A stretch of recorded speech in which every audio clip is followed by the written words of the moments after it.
Okay, sorry guys, I had a phone call I had to take in the middle of that video. So, our next step, once you have both slashes, and I just realized how close up the video was. Again, you can see they're both closer to the outer edges, is to pin the binding strips to the back slash edge, right sides facing each other, and then we're going to be stitching 3/8 from the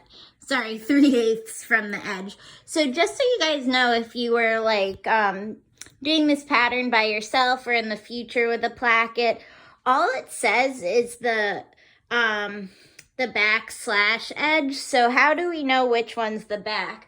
So the way you do this is, I actually have a dress on with this right now. Since you always have your placket on the underarm side, and since your seam goes on the underarm side, you know that the smaller edge is going to be the back edge. So we're going to be taking our bias binding strips and placing them right sides together with the back slash edges. So what I'm going to do next is I'm just going to be pinning this together along just the one edge, and then stitching my 3/8 from the edge, and they want you to stitch a 1/4 inch past the top of the slit. So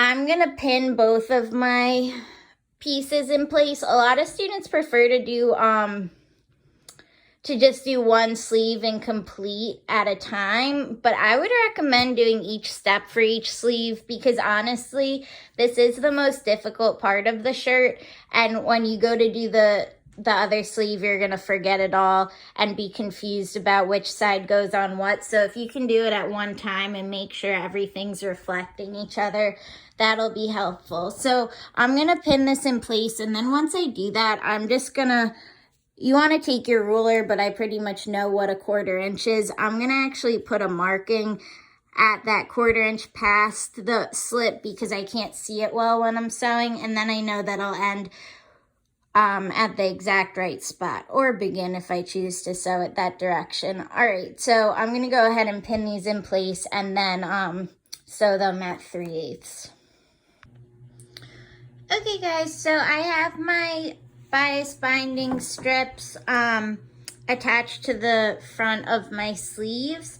The next thing we want to do is fold them onto the inside and wrap around the edge so that it's nice and finished.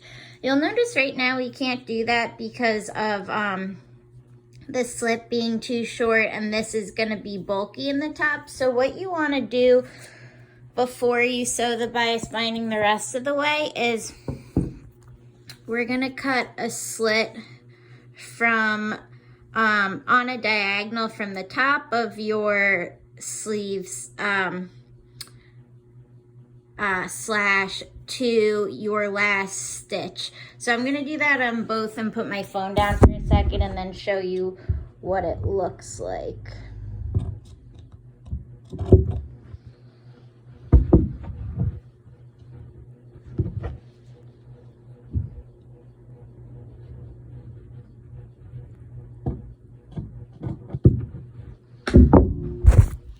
Okay, so it should look like this. It's just a tiny little slit on a diagonal, and this will allow for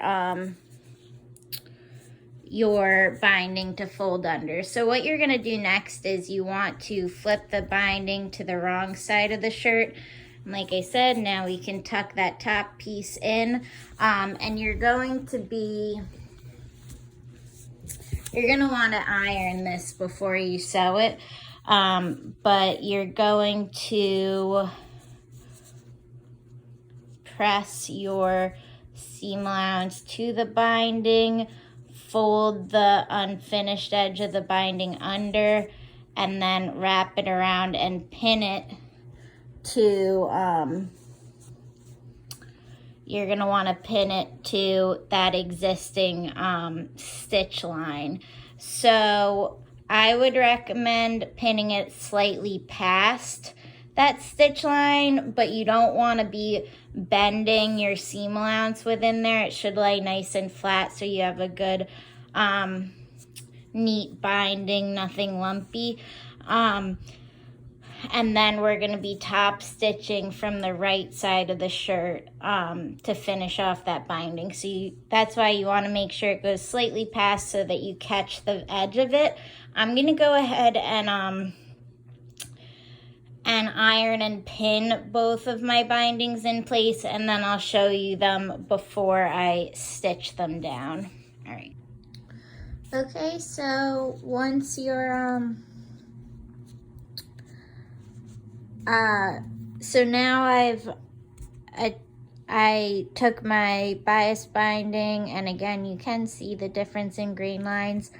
I've ironed it over to the back, folded under the raw edge, and pinned both in place. So you can see them pinned on the right and the left. You'll see there's gonna be, since your binding was a little bit longer, it's okay that you'll have extra binding because that's gonna end up tucking into the placket and nobody will see it. So just worry about, I'm gonna go ahead and edge stitch the binding up to the slit in the shirt. Don't worry about the excess binding past that because nobody will see it and we'll get rid of it later. And this is the only part I'm going to say that you don't want to keep your edge stitching consistent with everywhere else for the most part, because if I edge stitched like over here, it would look funny. So you really want to go right along that seam line. And this piece of this binding will be underneath the placket, so you really won't see it that much, so don't go nuts. But you definitely want to make sure that you've caught all of your seam allowance and the rest of the binding after you've sewn it. If not, you want to redo that. So I'll show you guys what these look like once I have edge stitched them. Alright guys, so here are my bias bindings on my slit for my future placket. And you can see now I have my edge stitching, like I mentioned, it is right along that edge. I have a small mess up here, but the cuff should cover that when I connect the cuff later on. So you can see I kept it nice and close to the edge. And I caught all of my seam allowance on the underside. And here you can see where it's matched up with that existing stitch line. So now that you guys have your, well, now that I have my finished binding, and hopefully you guys will have your finished bindings, next up we'll take a look at adding our placket pieces onto the shirt. Thank you for watching.